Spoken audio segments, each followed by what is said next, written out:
നമസ്കാരം. ഞാൻ ശാക്തേയ ഉപാസകൻ. സജ്ജനങ്ങളുമായിട്ട് നമ്മളിന്ന് ചർച്ച ചെയ്യുന്ന വിഷയം കർക്കിടകക്കൂറിൽപ്പെട്ട പുണർതം 4-ാം പാദം പൂയം ആയില്യം നക്ഷത്ര ജാതരുടെ 2026 ജനുവരി ഫെബ്രുവരി മാസത്തിലെ ജ്യോതിഷ ഫല സാധ്യതകളാണ്. ഇത്തരത്തിലുള്ള ജ്യോതിഷ ഫല സാധ്യതകൾ നമ്മൾ പറയുന്നത് ചാരവശാലുള്ള ഗ്രഹസ്ഥിതി അനുസരിച്ചാണ്.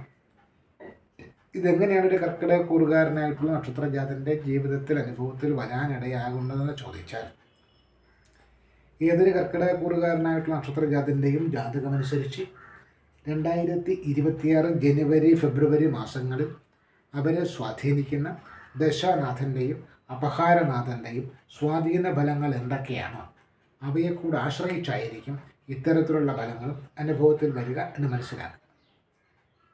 ചരരാശി ഫലം പറയുമ്പോൾ ഈ 2026 ജനുവരി ഫെബ്രുവരി മാസങ്ങളിൽ കർക്കിടകക്കൂറുകാരെ സംബന്ധിച്ചുള്ള ഗ്രഹസ്ഥിതികൾ നോക്കിയാൽ 9-ാം ഭാവത്തിലെ ശനിയും 12-ലെ വ്യാഴവും 8-ാം ഭാവത്തിലെ രാഹുവും 2-ാം ഭാവത്തിലെ കേതുവുമാണ് പ്രധാനപ്പെട്ട ഗ്രഹസ്ഥിതി.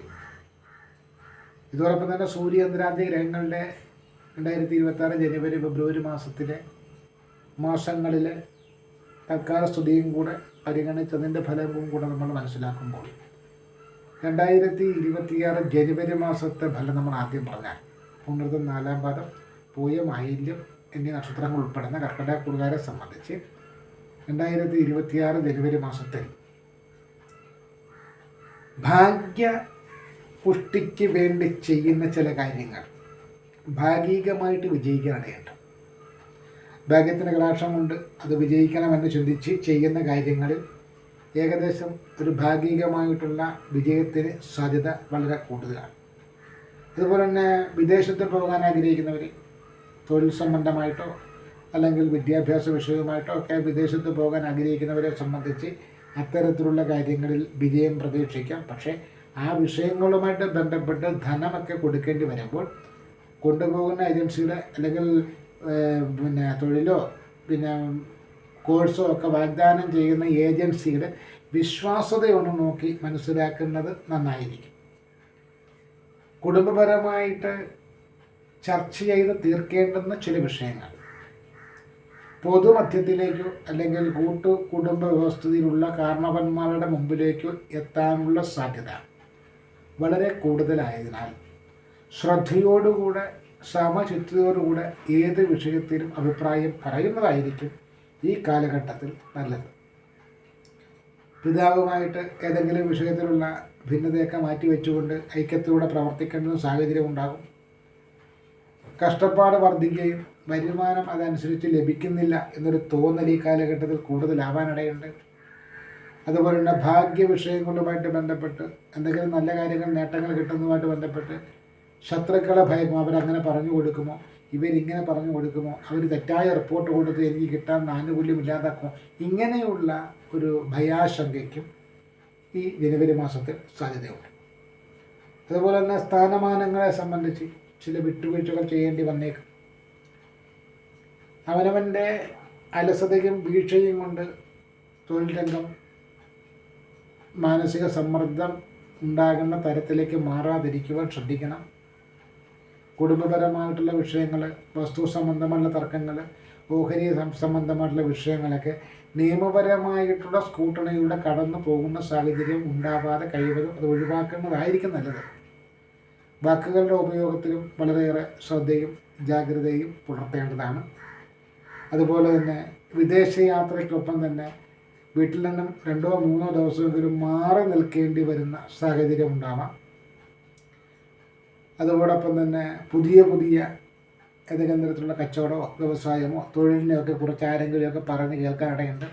പറഞ്ഞു കേൾക്കുന്ന മാത്രമേ തന്നെ അത്തരം കാര്യങ്ങൾ താല്പര്യം വർദ്ധിക്കാനും സാധ്യതയുണ്ട്. എന്ന് വെച്ചുകൊണ്ട് നിലവിലുള്ള തൊഴിൽ ഇട്ട് കളയരുത്. നിങ്ങൾ കേട്ടറിയുന്ന ആ ഒരു സാധ്യതയെക്കുറിച്ച് വിശദമായിട്ട് അന്വേഷിച്ച് അവിടെ നിങ്ങൾക്ക് നിയമനം കിട്ടുമ്പോൾ കിട്ടിയാൽ തന്നെ സ്ഥിരമാണോ എന്നൊക്കെ വളരെയേറെ അന്വേഷിച്ചറിഞ്ഞതിന് ശേഷം മാത്രം അത്തരം കാര്യങ്ങളിൽ എടുത്തിയാടുന്നതായിരിക്കും നല്ലത്. നിയമപരമായിട്ടൊരു പ്രതിസന്ധി ഉണ്ടാകുന്ന തരത്തിൽ വാഹനങ്ങളുടെ ഫിറ്റ്നസ് സർട്ടിഫിക്കറ്റ് സംബന്ധിച്ചാണെങ്കിൽ പോലും അത്തരം കാര്യങ്ങളിലൊക്കെ ജാഗ്രത പുലർത്തിയില്ലെങ്കിൽ ഫൈൻ പിഴ ചുമത്തപ്പെടാനുള്ള സാധ്യത വളരെയേറെ കൂടുതലാണ്. ശാരീരികമായിട്ട് വളരെയേറെ ശ്രദ്ധിക്കണം. വാഹനങ്ങളുമായിട്ട് ബന്ധപ്പെട്ടൊക്കെ അനിഷ്ട ഫലങ്ങൾക്ക് സാധ്യത ഉള്ളതുകൊണ്ട് ശാരീരികമായിട്ട് വളരെ സൂക്ഷിക്കണം. ജീവിതശൈലി രോഗങ്ങളുമായിട്ട് ബന്ധപ്പെട്ട് മരുന്നൊക്കെ എടുക്കുന്നവരാണെങ്കിൽ അതൊക്കെ കൃത്യസമയത്ത് എടുക്കുവാനുള്ളൊരു വിവേക ബുദ്ധിയും ഓർമ്മശക്തിയും പ്രദർശിപ്പിക്കുക. ഓർമ്മക്കുറവുള്ളവർ മറ്റാരെങ്കിലും പറഞ്ഞ് ഏൽപ്പിച്ചിട്ട് സമയത്ത് അത് കഴിക്കുവാനുള്ളൊരു ശ്രദ്ധയും കൊണ്ടുവരേണ്ടതാണ്. നമുക്കിനി കർക്കിടകക്കൂറിൽപ്പെട്ട അമൃതം 4-ാം പാദം പൂയം ആയില്യ നക്ഷത്രമായവരുടെ 2026 ഫെബ്രുവരി മാസത്തിലെ ഫലത്തിലേക്ക് പോകാം. ഫെബ്രുവരി മാസത്തിൽ വിദ്യാപ്രതിസന്ധി ഉണ്ടാവാതിരിക്കാൻ വിദ്യാർത്ഥികൾ ശ്രദ്ധിക്കണം. ഏതെങ്കിലും തരത്തിലുള്ള വിദ്യാപ്രതിസന്ധി ഉണ്ടാകാതിരിക്കുവാനുള്ള ശ്രദ്ധയും ജാഗ്രതയും കൊടുക്കണം. കുടുംബപരമായിട്ട് തന്നെ ഒരു മാനസിക സമ്മർദ്ദം വർദ്ധിക്കുന്ന തലത്തിലേക്ക് കാര്യങ്ങൾ എത്തിപ്പോകാം. സാമ്പത്തിക വിഷയങ്ങളെ സംബന്ധിച്ച് ചിലവുകൾ വർദ്ധിക്കുകയും അതനുസരിച്ച് വരവിൻ്റെ തോത് ഉയരാതിരിക്കുകയും ചെയ്യുന്ന സാഹചര്യത്തിൽ കടബാധ്യതകളെ ആശ്രയിക്കേണ്ടി വരുന്ന സാഹചര്യവും ഉണ്ടാകാൻ ഇടയുണ്ട്. അതുപോലെ തന്നെ നല്ല കാര്യമാണ് നിങ്ങൾ മറ്റൊരാളെ ഉപദേശിക്കുന്നത് അല്ലെങ്കിൽ മറ്റൊരാൾക്ക് വഴി കാട്ടുന്നതൊക്കെ നല്ല കാര്യമാണെങ്കിലും കൂടുതൽ അടുത്തടുത്ത് മറ്റൊരാളുടെ എല്ലാ കാര്യത്തിലും സദാസമയം നമ്മൾ ശ്രദ്ധിച്ചുകൊണ്ടിരിക്കുന്ന രീതി ഒഴിവാക്കണം. ഇല്ലെങ്കിൽ അപവാദമുണ്ടാകാൻ ഇടയുണ്ട്. നിങ്ങൾ നിഷ്കളങ്കരായിരിക്കാം, മനഃശുദ്ധിയുള്ളവരായിരിക്കാം. നിങ്ങളൊരു സഹോദര സ്നേഹം കൊണ്ടോ പരോപകാര സ്നേഹം കൊണ്ടോ ഒക്കെ ആയിരിക്കാം ചെയ്യുകയും പ്രവർത്തിക്കുകയും ചെയ്യുന്നത്. പക്ഷേ അതിനെ കാഴ്ചക്കാരായിട്ടുള്ള ക്യാമറ കണ്ണുകളുള്ളവർ മറ്റു രീതികൾ വ്യാഖ്യാനിക്കുവാനും അതുവഴി നിങ്ങൾക്ക് അപവാദമുണ്ടാകുവാനുമുള്ള സാധ്യത വളരെയേറെ കൂടുതലാണ്. ഏതെങ്കിലും ഒരു പ്രധാനപ്പെട്ട മാനസികമായിട്ട് എടുപ്പോള അല്ലെങ്കിൽ കുടുംബപരമായിട്ട് എടുപ്പോള അല്ലെങ്കിൽ ബന്ധുത്വത്തിൽ തന്നെയുള്ള ആരുടെയെങ്കിലും ഒരു അകൽച്ച ഈ കാലഘട്ടത്തിൽ മനോവിഷമം ഉണ്ടാക്കാനുള്ള സാധ്യതയുണ്ട്. സ്ഥാനമാനങ്ങളെ സംബന്ധിച്ചുള്ള വടംവലിയിൽ ത്യാഗ സീമകളായിട്ട് പെരുമാറേണ്ടി വന്നേക്കാം. വിദ്യാർത്ഥികളെ സംബന്ധിച്ച് ഗുരുജനങ്ങൾക്ക് സന്തോഷമുണ്ടാകുന്ന തരത്തിൽ തന്നെ വിദ്യാഭ്യാസ വിജയം നേടുവാൻ വേണ്ടിയിട്ട് ആത്മാർത്ഥമായിട്ടുള്ള പരിശ്രമം നടത്തണം. തൊഴിൽ തേടുന്നവരെ സംബന്ധിച്ചും 1-2 സ്ഥലത്ത് നിങ്ങൾ അപേക്ഷിച്ചു കിട്ടിയില്ല എന്ന് വെച്ചുകൂടെ നിരാശരാകേണ്ട. തുടർച്ചയായിട്ടുള്ള പരിശ്രമം നിങ്ങളെ വിജയത്തിലെത്തിക്കും. തൊഴിൽ മേഖലയിൽ ഏതെങ്കിലും തരത്തിലുള്ള ഒരു തരം താഴ്ത്തലോ കാരണം കാണിക്കൽ നോട്ടീസോ ഒക്കെ ഉണ്ടെങ്കിൽ കിട്ടുകയാണെങ്കിൽ അതിനെക്കുറിച്ചൊന്നും കൂടുതലായിട്ട് ഭയചകിതനാകേണ്ട കാര്യമില്ല. ക്ഷമയോടുകൂടെ മറ്റൊരാളുടെ സഹായം തേടി അത്തരം കാര്യങ്ങൾക്കുള്ള മറുപടി മാന്യമായിട്ട് ഡീസൻ്റായിട്ട് തയ്യാറാക്കി കൊടുത്താൽ തീരാവുന്ന പ്രശ്നങ്ങളേ ഉള്ളൂ. പിന്നെ ബാങ്ക് സ്ഥാനത്തെ തടസ്സപ്പെടുത്തുന്ന രീതിയിൽ ചില ആരോപണങ്ങളൊക്കെ ശത്രുക്കൾ ഉണ്ടാക്കാനിടയുണ്ട്.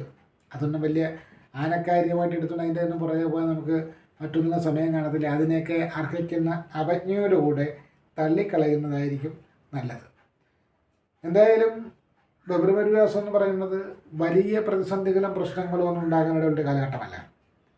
എന്നാൽ വാഹന സംബന്ധമായിട്ടുള്ള ഉപയോഗത്തിൽ വളരെയേറെ ശ്രദ്ധയും ജാഗ്രതയും കൊടുക്കണം. അനാവശ്യമായിട്ടുള്ള സൗഹൃദങ്ങൾ ബന്ധങ്ങളൊക്കെ തുടരാതിരിക്കുകയാണ് നല്ലത്. ഏതെങ്കിലും തരത്തിലുള്ള അപകടത്തിനോ അപഖ്യാതിക്കോ ഒക്കെ സാധ്യത ഉണ്ട് എന്ന് മനസ്സിലാക്കിക്കൊണ്ട് അത്തരം കാര്യങ്ങളിൽ വളരെ ശ്രദ്ധയും ജാഗ്രതയും പുലർത്തുക. ആ സമയത്തുള്ള യാത്രകൾ കഴിവതും ഒഴിവാക്കുന്നതായിരിക്കും നല്ലത്. അതുപോലെ തന്നെ നമുക്ക് പൂർണ്ണമായിട്ട് അറിവില്ലാത്ത അല്ലെങ്കിൽ പരിചയമില്ലാത്ത ഏതെങ്കിലും സുഹൃത്തുക്കളുമായിട്ട് ബന്ധപ്പെട്ട അവരുടെ വീട്ടിലോ അല്ലെങ്കിൽ അവർ കൊണ്ടുപോകുന്ന ഏതെങ്കിലും സ്ഥലങ്ങളിലോ ഒക്കെ നമ്മൾ പോയി സമയം ചിലവഴിക്കാതിരിക്കുക. അതൊക്കെ നമുക്ക് പിൽക്കാലത്തെ തിരിച്ചടിക്ക് ഇടയാക്കുന്ന സാഹചര്യങ്ങളിലേക്ക് നയിക്കപ്പെടും എന്നും മനസ്സിലാക്കി വെക്കുന്നത് നന്നായിരിക്കും. എന്തായാലും കർക്കിടകക്കൂറിൽപ്പെട്ട കൊണ്ടുവന്ന 4-ാം പാദം പൂയം ആയില്യം നക്ഷത്രത്തെ സംബന്ധിച്ച് 2026 ജനുവരി ഫെബ്രുവരി മാസങ്ങൾ ഭയങ്കര വിപ്ലവകരമായിട്ടുള്ള ദോഷങ്ങളൊന്നും ഉണ്ടാകുന്നില്ല. നിങ്ങളെ തന്നെ ശ്രദ്ധിച്ചാൽ വലിയ കുഴപ്പമില്ലാത്ത രീതിയിൽ ചില കാര്യങ്ങളിൽ മാറ്റം വരുത്തിക്കൊണ്ടും ചില കാര്യങ്ങൾ വേണ്ട എന്ന് തീരുമാനം എടുത്തുകൊണ്ടും ചില കാര്യങ്ങൾ നോ എന്ന് നിസ്സംശയം പറഞ്ഞുകൊണ്ടും ചില കാര്യങ്ങളിൽ അതെനിക്ക് പറ്റില്ല ആ രീതിയിൽ എന്നെ പ്രതീക്ഷിക്കണം എന്ന ഒരു തുറന്ന സംസാരത്തിലൂടെയൊക്കെ നിങ്ങൾക്ക് നിങ്ങളെ തന്നെ സംരക്ഷിക്കാൻ പറ്റും. കാരണം ഈ ഒരു ജനുവരി ഫെബ്രുവരി മാസങ്ങളിൽ നിങ്ങളുടെ ഏതെങ്കിലും തരത്തിലുള്ള ദൗർബല്യങ്ങളെ ചൂഷണം ചെയ്യാൻ ആരെങ്കിലുമൊക്കെ ശ്രമിക്കാനിടയുണ്ട്. നിങ്ങൾക്കുള്ള ദൗർബല്യം മദ്യത്തിലായിരിക്കാം, അല്ലെങ്കിൽ പ്രണയത്തിലായിരിക്കാം, അല്ലെങ്കിൽ കാമത്തിലായിരിക്കാം, അല്ലെങ്കിൽ ധനത്തിലായിരിക്കാം, അല്ലെങ്കിൽ യാത്രകളിലായിരിക്കാം. അപ്പം നിങ്ങളുടെ ദൗർബല്യം എന്താണെങ്കിലും ആ ദൗർബല്യങ്ങളെ ചൂഷണം ചെയ്തുകൊണ്ട് കൂടുതൽ കൂടുതൽ നേട്ടമുണ്ടാക്കാൻ വേണ്ടിയിട്ട് നിങ്ങൾക്ക് ചുറ്റും നിൽക്കുന്നവരോ അല്ലെങ്കിൽ പുതുതായിട്ട് നിങ്ങളുമായിട്ട് സൗഹൃദം ഉണ്ടാക്കാൻ വരുന്നവരോ ഒക്കെ ശ്രമിക്കാനുള്ള സാധ്യത വളരെയേറെ കൂടുതലാണെന്ന കാര്യം മനസ്സിൽ വെച്ചുകൊണ്ട് ഏത് കാര്യത്തിലും ഒരു നിരീക്ഷണ ബുദ്ധിയോടുകൂടി ഇടപെടുകയും നമുക്ക് അർഹതയില്ലാത്ത കാര്യങ്ങൾ ആഗ്രഹിക്കാത്ത തരത്തിൽ നമുക്കത് വേണ്ട എന്ന് പറയാനുള്ള ഒരു ധൈര്യം പ്രകടിപ്പിച്ചുകൊണ്ട് മുന്നോട്ട് പോകാൻ സാധിച്ചാൽ 2026 ജനുവരി ഫെബ്രുവരി മാസങ്ങൾ ഏകദേശം അനുകൂലമായിരിക്കും. അതിൽ വലിയ പ്രതിസന്ധിയും പ്രശ്നങ്ങളൊന്നും വരാനായിട്ടുള്ള സാധ്യതയൊന്നും കാണുന്നില്ല എന്നതാണ് വാസ്തവം. അതുപോലെ തന്നെ ഏതെങ്കിലുമൊക്കെ നമുക്ക് ഉൾക്കൊള്ളാൻ പറ്റാത്ത, നമുക്കൊരിക്കലും സ്വപ്നത്തിൽ പോലും ചിന്തിക്കാൻ പറ്റാത്ത ചില ഓഫറുകൾ, അതിനു വേണ്ടി നമ്മൾ ചെയ്യേണ്ട ചില വിട്ടുവീഴ്ചകൾ, ഇത് സൂചിപ്പിച്ചുകൊണ്ട് ചിലർ വരാനിടയുണ്ട്. അത്തരം കെണികളിൽ പോയി വീഴാതിരിക്കുക എന്നേ പറയാനുള്ളൂ. ഇനി ഇതിനകത്ത് ദോഷപരിഹാരം 2026 ജനുവരി മാസത്തിലാണെങ്കിലും ഫെബ്രുവരി മാസത്തിലാണെങ്കിലും ദോഷപരിഹാരം എന്ന് പറയുന്നത് വ്യാഴാഴ്ച ദിവസം മഞ്ഞ നിറത്തിലുള്ള വസ്ത്രം ധരിക്കുക, മഹാവിഷ്ണു ക്ഷേത്രത്തിൽ ദർശനം നടത്തുക, രാവിലെ 7 മണിക്കും 8 മണിക്കും ഇടയ്ക്കുള്ള സമയത്ത് അരയാലിനെ 3 തവണ പ്രദക്ഷിണം ചെയ്യുക എന്നിവയും മഹാവിഷ്ണു ക്ഷേത്രത്തിൽ കഴിയുന്നത്ര വഴിപാടുകൾ നടത്തി പ്രാർത്ഥിക്കുക. രണ്ടാമത്തത് ശനിയാഴ്ച ദിവസം രാഹുർകാല സമയത്ത് സർപ്പക്ഷേത്രത്തിലോ രാഹുർ ക്ഷേത്രത്തിലോ ദർശനം നടത്തുക, കഴിയുന്നത്ര വഴിപാടുകൾ സമർപ്പിക്കുക, നീല നിറത്തിലുള്ള വസ്ത്രത്തിന് പ്രാധാന്യം കൊടുക്കുക. ചൊവ്വാഴ്ച ദിവസം ചുവപ്പ് നിറത്തിലുള്ള വസ്ത്രത്തിന് പ്രാധാന്യം കൊടുക്കുക, ദുർഗാദേവി അല്ലെങ്കിൽ ചണ്ഡികാദേവിക്ക് കഴിയുന്നത്ര വഴിപാടുകൾ നടത്തുക. ശനിയാഴ്ച ദിവസവും നീല നിറത്തിലുള്ള വസ്ത്രം ധരിക്കുന്നതും കാക്കയ്ക്ക് എള്ളും തൈരും കലർത്തി അന്നം ദാനം ചെയ്യുന്നതും അസ്തമയ ശേഷം നീരാജനം പോലുള്ള വഴിപാടുകൾ മഹാദേവന് ശാസ്താവിനും നടത്തുന്നതും ദോഷപരിഹാര മാർഗങ്ങളിൽ ഉൾപ്പെടുത്തി ചൂണ്ടിക്കാണിക്കാവുന്നതാണ്. ഓരോരുത്തരുടെയും സാമ്പത്തിക സ്ഥിതി അനുസരിച്ച് വിശ്വാസം പോലെ ചെയ്യുക. പരമ്പരാഗത രീതിയിൽ ആരാധനാ സമ്പ്രദായങ്ങൾ വെച്ച് പുലർത്തുന്നവരെ സംബന്ധിച്ച് അവരവർക്ക് വിശ്വാസമുള്ള ദൈവ രൂപങ്ങളെ, ദൈവസങ്കല്പത്തെ ആരാധിക്കുക, പ്രാർത്ഥിക്കുക. ഇതാണ് നമുക്ക് ഈ വീഡിയോയിലൂടെ സൂചിപ്പിക്കാവുന്ന കാര്യങ്ങൾ. നന്ദി, നമസ്കാരം.